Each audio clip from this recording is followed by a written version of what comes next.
بسم الله الرحمن الرحيم.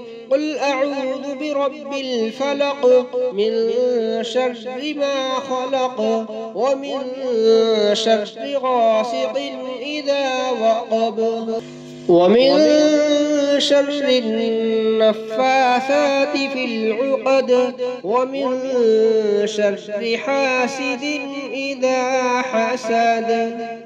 بسم الله الرحمن الرحيم.